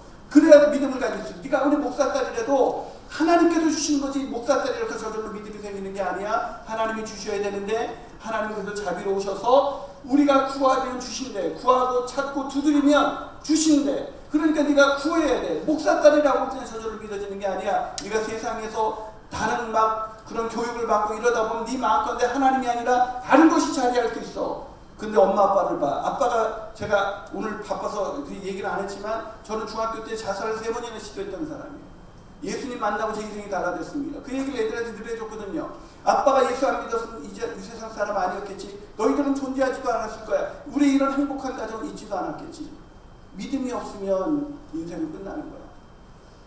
그런데 세연아 그 믿음은 우리가 스스로 가질 수 없는 하나님의 은혜니까 너 늘 기도해야 돼. 하나님 나에게도 믿음을 주시옵소서. 예수님이 그리스도인 것을 깨닫게 해주십시오. 그랬더니 이 녀석이 중학교 때 예수님 만났어요. 그럼 그날이 제일 행복했어요. 어제도 우리가 지난 토요일 날에 우리 침례식, 여기 세례식으로 침례식 받았어요. 침례식 하는데 둘째가 침례 받는지도 몰랐어요. 주보 보고 알았어요. 애들이 말을 안 해. 그러고 나서 우리 누구죠? 청소년 전도사님께서 목사님 세신이가 오늘 간증합니다. 침례받은 애들이 이렇게 하면 걔가 간증해? 그랬더니 아니 목사딸이라서 괜히 그런 거 아니야? 했더니 아니요 간증이 너무 좋아요. 저는 그날이 이미 끝났습니다. 저희 교육은. 여러분 부모가 자녀에게 믿음을 물려준다는 게 얼마나 어려운 일인지 아세요? 한국교회가 존경하는 옥하는 목사님 자녀들 다 예수 믿는 것 같아요. 최근에 분이 그 작가님이 글을 썼는데 부활 역사인가 믿음인가 역사적 사실이라고 확신을 못하는 거예요. 여러분 아무리 존경 많은 목회자로 살아가도 믿음을 갖는다는 것이 있는 게 아니에요. 부모가 자녀에게 줄 수 있는 제일 큰 놀라운 축복은 예수가 그리스도라는 것을 전하는 거예요. 그걸 안 전하시면 꼭 인생이 순서대로 가는 것은 아니지만 우리가 먼저 천국 가 있는데 애들이 예수 안 믿어서 천국에 들어오지 않아요. 거기가 천국일 수 있어요. 애들이 서울대를 가는데 천국에 들어오지 않아요. 오늘날 한국교회가 아무리 인구가 줄어도 부모가 자녀에게 믿음의 유산을 물려주는데 실패하고 있어요. 막 와가지고 막 애들 출세한 거 막 자랑합니다. 권사님들이. 그런데 애가 신앙생활 안 해. 그냥 교회만 왔다 갔다 해요. 애들 잘 키우는 것은 예수가 그리스도라는 걸 부모가 먼저 믿어야 합니다. 그럴 때 하나님께서 그 자녀의 소원을 이루어주신 것입니다. 아멘이십니까? 시간이 없으니까 한 가지 더. 두 번째. 소원을 이루는 믿음. 첫 번째 믿음은 예수가 그리스도라는 걸 믿는 믿음이고 두 번째 믿음은 어떤 믿음이냐? 그것은 기도응답이 없어도 실망하지 않는 믿음이에요. 기도응답이 없어도 실망하지 않는 믿음. 여러분 하나님께 기도하다 보면 반드시 경험하는 게 있어요. 그게 뭘까요? 신랑입니다. 신랑. 하나님이 우리 기도 들어주지 않아요. 하나님께서 내가 원하는 시간에 내가 원하는 방법대로 기도 응답을 하지 않을 때가 많아요, 적어요? 많아요. 그러니까 기도하다가 지치죠. 기도하다가 기도하면 뭐해? 내가 저렇게 속상해요. 그래가지고 막 제가 어머니 기도할 때 여러분 하나님께서 여러분의 자녀를 인도하실 것을 믿습니까? 막 아멘 소리가 얼마나 막 크죠. 근데 끝나고 가족들 우연히 어떤 두 분이 얘기하는 거를 뒤에서 듣고 있는데 제가 있는지 모르고 두 분이 얘기하면서 자기 자식은 요즘 성적은 어때? 뭐 개팔이지 뭐래니까 아이 그래 그럼 기도하면 뭐해? 애가 공부해야 말이지. 그게 무슨 기도예요? 기도는 믿음으로 하는 기도는 뭐예요? 믿음은 바라는 것의 실상이요 보이지 않는 것의 증거입니다. 바라는 대로 될 줄로 믿습니다. 보이지 않지만 증거를 갖게 되시기를 주님으로 축복합니다. 자꾸 눈앞에 현실을 보지 마세요. 그 아이를 향한 하나님을 바라보세요. 그럼 기도라는 것은 내가 원하는 시간에 내가 원하는 타임으로 그거를 얻어내기 위한 게 기도가 아니에요. 기도는 우리 자녀들 인생 가운데 하나님의 뜻이 이루어지도록 내가 그 뜻을 볼 수 있도록 기도하는 겁니다. 그래서 오늘 본문에 있는 이 구절을 딱 보면 이 여자는 정말 심각한 상태예요. 자 보세요. 자, 이 여자가 예수님이 22절 보세요. 가난한 여자 하나가 그 지경에서 나와서 소리질러 이르되 뭐라고 불렀어요? 주 다윗의 자손이요. 이게 무슨 얘기냐? 주 다윗의 자손이라는 것은 당신은 그리스도이십니다라는 뜻입니다. 여러분 바리새인들도 성경을 그렇게 꿰고 있는 바리새인들도 예수님을 쫓아다니던 제자들도 예수가 그리스도라는 걸 제대로 깨닫지 못했는데 가나안 여자 이스라엘 총회에 들지도 못했던 사람들 그런 족속 하나님으로부터 버림받았던 족속 그 족속 중에 여자 그 여자 중에서도 자녀가 귀신 들린 여자 그런 보잘것없는 여자가 어디서 성경을 제대로 듣지도 못하고 제대로 공부도 못했을 텐데 예수가 그리스도라는 이 사실을 알고 그분께 달려나와 소리를 지르고 있습니다. 그랬으면 예수님이 어떻게 해야 됩니까? 이렇게 귀한 여자가 어디 있냐? 이 제자들도 내가 그리스도라는 걸 제대로 모르는데 어떻게 그런 믿음을 가졌느냐? 하고 주님이 대답했을 것 같은데 이렇게 소리 질렀을 때 23절 보세요. 예수는 한 말씀도 대답하지 않았다. 예수님이 침묵하신 거죠. 피레미 안씨가 왜 우리가 하나님께 실망할 수밖에 없느냐? 세 가지 이유를 말합니다. 첫째, 하나님은 공평하신가? 예수 믿는 내 자식보다 예수 안 믿는 다른 자식이 더 잘 될 때 내가 도대체 와서 어머님 기도에 와서 그렇게 기도한데 도대체 무슨 소용이 있는가? 하나님 정말 공평하신가? 두 번째, 실망하는 이유, 하나님은 왜 침묵하시는가? 공평하지 않아도 좋아요. 그럼 왜 이런 일을 행했는지 하나님 좀 말씀을 해주셔야 될 거 아닙니까? 근데 말씀을 안 해주세요. 세 번째, 하나님은 왜 숨어 계시는가? 아니 침묵하는 것도 좋아요. 안 보여요. 느낌이 안 와요. 존재하는지조차도 느낄 수가 없어요. 그래서 실망했습니다. 그럼 기도의 자리를 떠나는 것이죠. 제가 CBS에서 성서학당도 좀 인도하고 그래서 지금 CBS에서 김인환 목사를 치면 사도행전 강의를 한 80강을 했습니다. 제가 이렇게 방송국에서 저를 찾아왔어요. MC를 받아요. 저 방송 잘 모릅니다. 왜 그래? 제 얼굴이 방송용 얼굴이라는 거예요. 그래서 또 이 얼굴 때문이었구나. 그래가지고 하도 사정을 해가지고 1년 동안 제가 내 모습 이대로라는 그 간증 프로그램 MC를 봤어요. 그런데 거기서 나온 김상은이라는 그 한 CCM 가수였어요. 근데 이 자매가 시인 김소월 씨의 증손이었더라고요.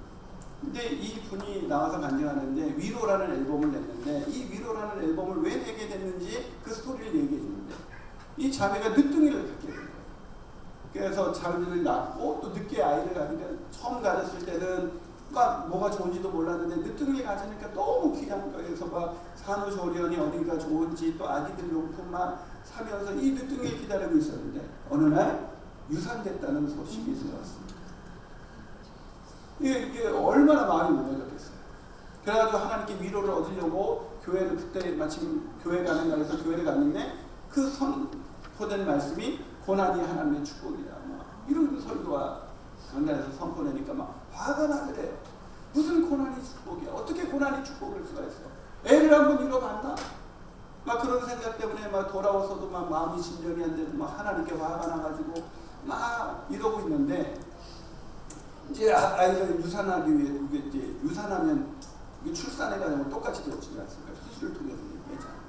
병원을 갔는데 커튼에 딱 누워 있는데 자기 모습이 기가 막히더래요. 근데 그 커튼 사이 저쪽에서 갑자기 애기 울음소리가 들린다. 애가 태어난 거죠. 그 애기 울음소리를 듣는 순간 이 김상은 씨가 내가 아이를 낳는 동안 누군가는 나처럼 이 커튼 저쪽에서 그 절망의 순간을 보내고 있었겠다.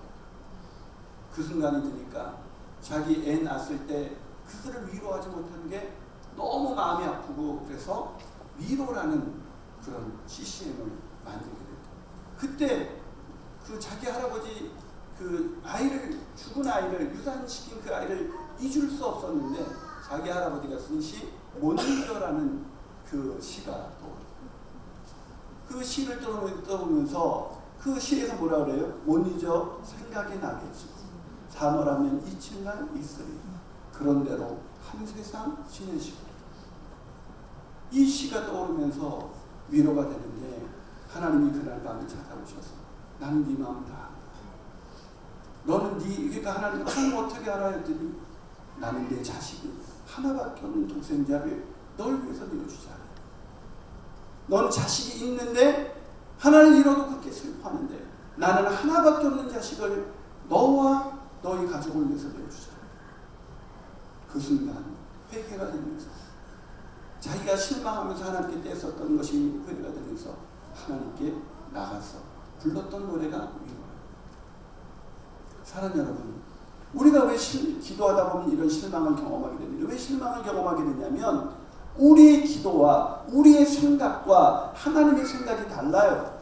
자녀를 향한 우리는 이렇게 평탄하게 가면 좋겠지만 하나님은 때로는 고난의 터널을 통과해서 아이를 더 위대한 인생으로 만들기 위해서 고난의 터널을 통과하게 만드시는 것입니다. 아멘이십니까? 그때에도 우리가 필요한 것이 무엇입니까? 실망하지 말고 기도하는 것입니다. 오늘 본문에 있는 이 자녀가 한 말씀도 대답하지 않았어요. 그래서 오죽하면 제자들이, 여자가 뒤에서 소리를 지르는데 좀 어떻게 좀 보내세요. 그랬더니 예수님이 뭐라고 대답했습니까? 24절 읽어보겠습니다. 자, 24절 다 같이 읽어봅니다. 시작. 예수께서 대답하시되 잃어버린 양 외에는 다른 데로 보내심을 받지 않아요. 뭐라고요? 무슨 얘기입니까? 이스라엘 양, 유대인 외에는 이방인들에게 보내심을 받지 않았다. 무슨 얘기입니까? 기도 응답의 가능성 제로. 아무리 기도해봐야 소용없다는 것입니다. 여러분, 이런 얘기를 듣고도 기도할 수 있어요? 하나님이 이랬는데 난 네 자녀를 위해서 응답하지 않아. 네 자녀 포기했어. 이런 얘기 하신 거죠. 그런데 이 여자가 어떻게 합니까? 보세요. 26절 보세요. 자, 25절 있습니다. 시작. 여자가 와서 예수께 절하며 이르되 주여 저를 도우소서. 다시 기도합니다. 엎드려 절합니다. 엎드려 절하면서 다시 도와달라고. 다시, 그럼에도 불구하고 당신은 나의 주님이십니다. 놀랍죠. 왜 그랬을까? 이 여자가 예수님만이 그리스도이시니까, 예수님만이 구원자이시니까, 예수 아니면 해결될 길이 없으니까, 다른 방법은 없으니까 오직 예수님. 그래도 나 포기하지 않아요. 당신은 주님이 날 포기했다고 말해도 난 주님을 포기할 수 없어요. 그게 소원을 이루는 믿음이에요. 여러분, 기도하다가 실망하셨습니까? 지치셨습니까? 낙심하셨습니까? 낙심치 말고 기도의 자리에 나가시는 저와 여러분이 되시기를 주님의 이름으로 축복합니다. 자, 마지막으로 한 가지만 더. 소원을 이루는 믿음이 첫 번째 어떤 믿음이었어요? 예수를 그리스도로 믿는 믿음. 두 번째, 실망하지 않고 기도하는 믿음. 세 번째가 뭐예요? 예수를 주님으로 시인하는 믿음입니다. 예수님을 주님으로 시인하는 믿음. 자, 예수님을 주님으로 시인한다. 이게 참 쉬운 것 같죠? 여러분, 예수님이 주인이십니다. 아멘이십니까? 그럼 주인의 뜻대로 인도하는 거예요. 내가 자녀의 주인이 아니에요. 내가 낳았기 때문에 내가 자녀의 주인이 아니란 말입니다. 우리 자녀의 주인은 바로 예수 그리스도이십니다. 아멘이십니까? 그걸 신뢰하신다면 그 주님이 아이들을 친히 인도하실 거예요. 그 주께서 아이들을 반드시 원하는 길로 인도해 주실 것입니다. 아들을 내어주신 이가 어째 그 아들과 함께 좋은 주지 아니하겠느냐. 이 말씀이 믿어지길 축복합니다. 여러분, 내 자녀가 나는요 자녀를 사랑해도 자녀의 전 인생을 알 수가 없어요. 자녀의 인생을 알 수 없기 때문에 우리가 생각하는 판단은 언제나 제한적이고 언제나 그것이 가장 좋은 것일 수가 없습니다. 아까도 말씀드렸지만 시어머니 나오미가 자식과 같은 며느리 오르바에게 돌아가라고 했던 것이 최선인 줄 알았지만 돌이켜봤다면 나오미가 나중에 생각했을 거예요. 그때 나오미도 데려왔어야 되는 건데. 여러분, 인간은 하나님이 아니에요. 우리는 주인이 아니라고요. 우리는 만물의 주인이 아닙니다. 그래서 우리는 자식의 주인들도 아니에요. 그러면 자식의 길을 가장 잘한다고 말할 수가 없습니다. 우리 자식의 길을 잘 하시는 분은 바로 예수 그리스도이십니다. 아멘이십니까? 그러게 우리는 주님께 기도해야 되는 것입니다. 주님께 나아가야 되는 것입니다. 그런데 주님께서 나는 너에게 기도 응답하지 않아 라고 말하면 어떻게 됩니까? 그때 우리는 손을 놓게 되죠. 주님 그렇게 하셨어요? 어떻게 날 이렇게 철저히 외면할 수 있어요? 나를 외면한 게 아니라 내 자식을 어떻게 이렇게 철저히 외면할 수가 있어요? 그러면 그 다음에 주님을 포기하게 되죠. 그런데도 이 여자는 어떻게 해요? 주여 저를 도우소서. 뭐라고 말해요? 여전히 당신은 나의 주님이십니다. 당신이 나를 실망시켜도 난 당신이 내 인생의 주님이십니다. 이걸 포기하지 않는 게 믿음이에요. 그게 주인 되심을 고백하는 거예요. 내가 주님을 한번 믿어줬다가 내 뜻대로 안 되면 필요 없어요. 그게 무슨 주인이에요. 주인은 그분이 하라는 대로 하는 것입니다. 내 생각으로 이해가 가지 않아도 주님의 주되심을 인정하는 것, 그게 주님을 주님으로 고백하는 신앙인 것입니다. 말은 쉽죠. 예수를 주라고 신앙하는 것. 그러나 진짜로 어려운 순간에, 내 뜻대로 안 되는 순간에, 내 마음대로 내 지식이 안 될 때, 그때도 예수는 나의 주님이십니다. 이 여자는 오늘 그렇게 고백합니다. 여자가 와서 예수께 절하며, 이 절했다는 건 경배했다는 뜻입니다. 그럼에도 불구하고 경배합니다. 당신은 내 인생의 최고입니다. 내가 최고로 당신을 존경합니다. 경외하며 나갑니다. 주여, 주여, 주여 저를 도우소서. 이 정도 되면 예수님도 감동하셨겠죠. 자, 그럼 예수님이 어떻게 대답했어요? 야, 이제 네 기도대로 될 거야 라고 말했는데, 이렇게 주님의 주되심을 인정했더니 이 여자에게 예수님이 뭐라고 대답하셨냐. 26절 읽어봅니다. 26절. 자, 읽어봅니다. 시작. 대답하여 이르시되 자녀의 떡을 취하여 개들에게 던짐이 마땅하지 않아요. 이게 말이 되는 얘기입니다. 이 여자를 지금 무슨 취급했어요? 개 취급. 자녀의 떡을 취하여 개들에게, 너는 개야, 개들에게 던지면 마땅하지 않다. 이 정도 되면 이제 안티 기독교. 그렇죠? 기독교를 다 경멸하고 예수를 경멸하고 이래야 되는 거예요. 저는 이런 얘기, 여러분, 상처는 항상 가까운 사람에게 당하는 거예요. 여러분, 이 여자가 개라는 호칭을 누구한테 들었어요 지금? 예수님께. 원래 누가 하던 말이에요? 유대인들이 이방인들을 비하했던 말이에요. 트라우마 같은 단어라고요. 듣기만 해도 마음에 분노가 일어나는 단어를 지금 누가 해요? 자기가 가장 사랑하고 그리스도라고 믿고 주되심을 실망하지 않고 주되심을 인정했던 이 예수님께 그 얘기 들었어요. 여러분, 인생에서 상처는 늘 가까운 사람이거든요. 여러분들 인생을 돌아보세요. 누구한테 상처를 받았나? 여러분, 지나가는 운전하다가 어떤 사람이 막 나한테 막 개새끼 소새끼 해도요, 그때는 기분 나빠도 며칠 지나면 잃어버려요. 그런데 남편이 당신 나한테 해준 게 뭐가 있어? 이 한마디 하면 그 말이 상처가 되는 거예요. 그러니 지금 예수님께 받은 상처는 지울 수가 없을 거예요. 그런데 그렇게 상처받아도 충분한 이 상황에서 이 여자가 뭐라고 대답합니까? 자, 이 여자의 대답을 한번 봅시다. 27절. 자, 있습니다. 시작. 여자가 이르되 주여 올소이다마는 개들도 제 주인의 상에서 떨어지는 부스러기를 먹나이다. 뭐라고요? 주여 옳습니다. 나는 개같은 인생을 살아왔습니다. 개만도 못한 비천한 인생이었습니다. 나는 죄인 중에 죄인입니다. 주님 맞아요. 저는 개만도 못한 인생이에요. 그러나 개들도 제 주인의 상에서 떨어지는 부스러기를 먹지 않습니다. 무슨 얘기입니까? 부스러기 은혜라도 줬습니다. 저는 자녀의 특권을 바라지도 않아요. 저는 개만도 못한 그런 인생입니다. 그러나 개들도, 저는 개같은 인생을 살아왔지만 저의 주인은 그럼에도 불구하고 예수 그리스도 당신입니다. 그러니 개들도 주인의 상에서 떨어지는 그 부스러기 은혜를 먹지 않습니다. 그 부스러기 은혜라도 족하오니 그 부스러기 은혜라도 주십시오. 누가 놀랐을까요? 예수님이 아니에요. 착각하셨어요. 예수님은 처음부터 알고 계세요. 처음부터 이 여인이 그 시도와 두름지망 지경에서 나와서 주 다윗의 자손이여라고 부를 때 이 여인의 믿음이 얼마나 큰지 예수님이 아셨습니다. 이 여인이 그 고백을 듣는 순간 이 여인은 이 예수님의 마음 가운데 이 여인의 큰 믿음이 보였어요. 이 여인은 대단한 믿음을 가진 여인이구나. 이 여인의 믿음을 자랑하고 싶었어요. 그래서 일부러 침묵하신 거예요. 일부러 외면하신 거예요. 일부러 침묵하고 외면할수록 더 빛나게 되는 이 여인의 믿음을 그 당시 모여서 있는 바리새인들과 제자들과 수많은 사람들에게 자랑하고 싶었던 거야. 봤지? 이게 바로 믿음이야. 너희들은 나를 따라오고 성경을 읽으면서도 하나님의 백성이라고 자처하면서도 이런 믿음 없지? 이 가난한 보잘것없는 여인이 나를 향해서 흔들리지 않는 이 믿음을 가지고 나를 향해서 주님이라고 고백하는 이 여인의 믿음을 봐. 예수님이 자랑하고 싶었던 거예요.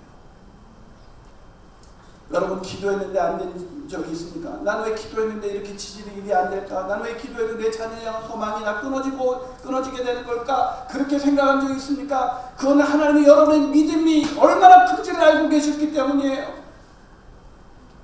여러분 세상에서 자기의 뜻대로 형통하는 사람이 믿음이 큰 사람이 아니라 오히려 형통치 않은데도 불구하고 고난에도 불구하고 예수님의 주되심을 인정하며 그 믿음의 자리를 지키고 기도의 자리에 나와서 기도하는 그 믿음, 그 믿음이야말로 소원을 이루는 믿음, 큰 믿음이 되는 것입니다.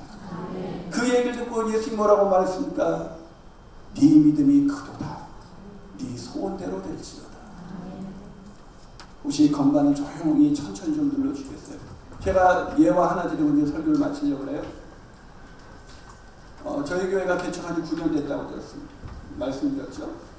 근데 그 중에서 제가 잊을 수 없는 한 자매가 있어요. 잊을 수 없는 자매가 있어요. 이 자매가 우리 교회 처음 등록했을 때 우리 교회가 그 당시 흥덕지구 영통 옆에 흥덕지구에 있는데 화성저 끝머리에서 버스 2번 타고 거의 2시간 걸려서 우리 교회에 왔어요. 등록을 했는데 이제 첫 돌이 지난 아이 하나 데리고 우리 교회에 왔어요. 그래서 그때 저는 이제 새신자가 등록하면 기도 제목을 받고 제가 우리 성도들 위해서 기도를 하는데 기도 제목에 그 A4용지 한 페이지에 되는 그 기도 제목에 딱 한 가지 기도 제목을 썼습니다. 내 남편 김땡땡 구원받기 원한다. 그래서 열심히 기도했습니다. 아빠가 믿지 않는구나. 그래서 열심히 기도했는데 한 몇 개월이 지났을 때 그 남편이 제가 우리가 상가교회이기 때문에 우리가 한 사이즈가 요거 정도 될까? 요거보다 좀 작을까요? 그런데 저 뒤에 보이는 거예요. 그 형제가 자매 옆에 낯선 남자가 있는데 그 옆에 아이가 앉아있고 아빠구나. 그래서 설교를 하는 순간 막 가슴이 뛰었습니다. 그래서 끝나자마자 나가서 반갑습니다. 드디어 오셨네요. 이렇게 했더니 이 사람이 화를 내면서 내 손을 팍 뿌리치면서 화를 내는 거예요. 근데 이 자매가 여보 내가 말씀드릴게. 그러더니 목사님 우리 남편 예수 믿어 나온 거 아니고 제가 폐암 말기래요.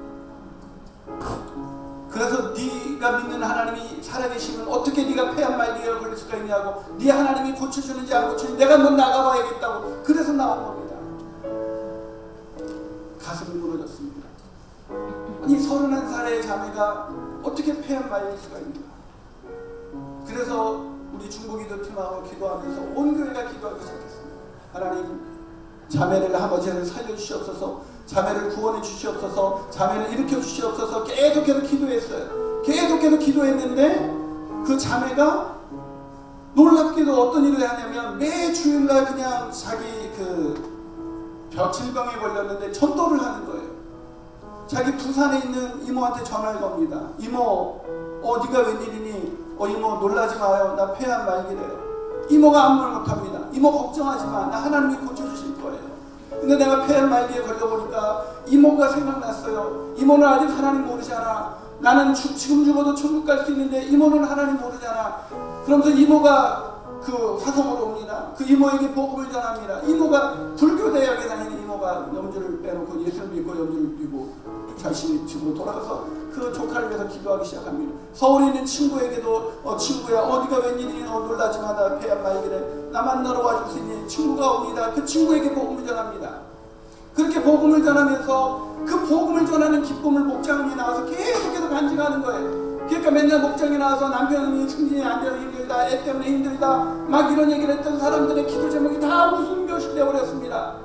그런 죽음을 앞에서 보서도 감사하면서 늘 복음을 전하는 그 자매 때문에 그 목장이 완전히 부흥회가 날마다 매주 열리는 거예요. 너무 은혜를 받아가지고 너무 막 행복해서 그 목자님이 나한테 목사님 우리 지혜자매 때문에 너무너무 행복해요. 얼마나 간증히 그 날마다 전도하고 간증하는지 우리가 부끄러워지고 있습니다. 근데 그 자매가 그렇게 하는 날 어느 날 그 남편도 예수님이 살려주는지 한번 두고 보자 했던 남편이 드디어 예수님을 믿게 됐습니다. 예수를 믿고 나서 그 자매가 얼마나 좋아하는지. 그리고 둘이 교회를 잘 다니는데 한 7개월쯤 됐을 때 그 자매가 저 되게 말끔하게 차려입고 와서 저한테 찾아왔어요. 무슨 일이에요? 목사님 저 내일 교회 그 병원 가보려고요. 아니 병원에서 포기했거든요. 폐암 말기 환자는 포기해버립니다. 병원에는 왜 그랬더니 아무래도 하나님이 저 고쳐주신 것 같아요. 아무래도 6개월밖에 못 살는데 저 7개월이 넘게 살고 있잖아요. 하나님이 고쳐주신 것 같아요. 그 의사분이 생각났어요. 그 의사분에게 가서 복음을 전해야겠어요. 가서 검사받고 완치 판정을 받고 저는 복음을 전할 거예요. 기도했습니다. 하나님 이미 치유해 주신 줄로 믿습니다. 치유의 역사가 일어난 줄로 믿습니다. 내일 의사에게 가서 복음을 전할 때 놀라운 하나님의 역사가 일어나게 하여 주시옵소서. 그렇게 기도하고 보냈습니다. 근데 연락이 안 와요. 목자님한테 알아봤더니 더 악화됐대요. 이제 며칠 못 산답니다. 겉은 멀쩡한데 복음의 기쁨 때문에 자기가 더 아파지는지도 모르고 있었던 거예요. 결국 뇌까지 전이가 돼서 분당 서울대병원에 입원했습니다. 횡설수설 찾아갔더니 뇌까지 전이 돼가지고 횡설수설하면서 저도 알아보지 못하면서 횡설수설하는 그 자매를 바라보면서 너무 기가 막혔어요. 하나님 바보 아니세요? 이 결정적인 순간에 이렇게 믿음으로 살아가는 이 자매를 살리지 못하고 도대체 누굴 살리려고 하나님 그렇게 전시하는 것이라고 말하십니까? 그 순간에 그 자매를 살리시면 하나님께 얼마나 영광이 되겠어요? 하나님 바보 아닙니까? 원망이 되더라. 이 자매가 결국 샘물 호스피스라고 이 암 환자, 말기 환자가 마지막 가는 그 병원으로 갔습니다. 그 자매가 죽기 전에 한 번 더 봐야 될 것 같아서 다시 신방을 갔더니 그 자매가 그날은 멀쩡히 있는 거예요. 저를 알아보면서 환하게 웃고 있는 거예요. 이 따사로운 태양이 내리치는 그 햇빛을 맞으면서 환하게 웃고 있는 이제 얼마 못 살 그것도 이제 2돌도 안 되는 아이를 이제 놓고 가야 되는 그 자매의 그 미소를 보고 있자니 어처구니가 없었어요. 그래서 제가 자매한테 하나님이 원망스럽지 않아? 왜 자매가 시에 웃으면서 아니요. 하나님이 왜 원망스러워요? 하나님이 자매의 병을 못 그렇잖아요. 하나님이 뭐가 그렇게 좋은데? 그랬더니 하나님이 내 소원 들어주셨잖아요.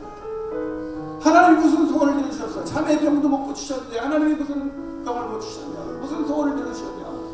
그래서 자매가 시 웃으면서 말했습니다. 하나님이 내 소원, 내 남편 구원해 주셨잖아요. 그러면 뭐해? 자매가 떠나가면 이 아이는 어쩌고 2돌도 안 된 이 아이는 어쩌고. 그저 그 자매가 말했습니다. 목사님 걱정하지 않아요. 이 아이의 주님이 예수님이시잖아요. 이 아이의 주인이 예수님이시잖아요. 그 고백 앞에서 예수님을 주고 믿는다는 것이 이런 것이고 모든 소망이 끊어지는 상황이 있어도 예수님이 주님이신 것을 알았던 그 자매에게는 세상이 알 수 없는 평강과 기쁨이 있었습니다. 사랑하는 여러분, 예수님을 주와 그리스도라고 고백하고 있습니까? 그저 입술의 고백으로만 끝나고 기도하면서도 내가 주인 되어서 내가 원하는 대로 내 뜻대로 자녀가 안 되면 실망하고 낙심하고 불평하고 원망하면서 왜 하나님 내가 원하는 거 안 해주냐고 그렇게 하면서 기도하고 있다는 저와 비슷한 수준의 믿음을 갖고 있는 거예요. 예수가 그리스도이시고 주님인 것을 고백하고 그렇게 믿는 사람은 어떤 상황에서도 흔들리지 않는 평강과 기쁨 속에 그 아이를 향한 하나님의 뜻을 이루어질 것을 믿기에 그렇게 믿음으로 나아갈 수가 있는 것입니다. 그렇게 믿음으로 살아가시는 저와 여러분이 되시기를 주님의 이름으로 축복합니다. 같이 기도하시겠습니다. 사랑이 많으신 아버지 하나님, 우리의 구원자여 주인 되신 예수 그리스도 앞에 이 시간 기도하며 나갑니다. 아버지 하나님, 우리가 믿음이 없었습니다. 우리가 믿음이 없어 아이들을 나무라고 아이들을 정죄하고 비난하고 아이들에게 상처를 주었습니다. 아버지 하나님, 우리 아이의 주인이 내가 아니라 주님이신 것을 고백합니다. 예수 그리스도이신 것을 고백합니다. 그분께서 가장 좋은 길로 우리 아이들을 인도하실 줄로 믿습니다.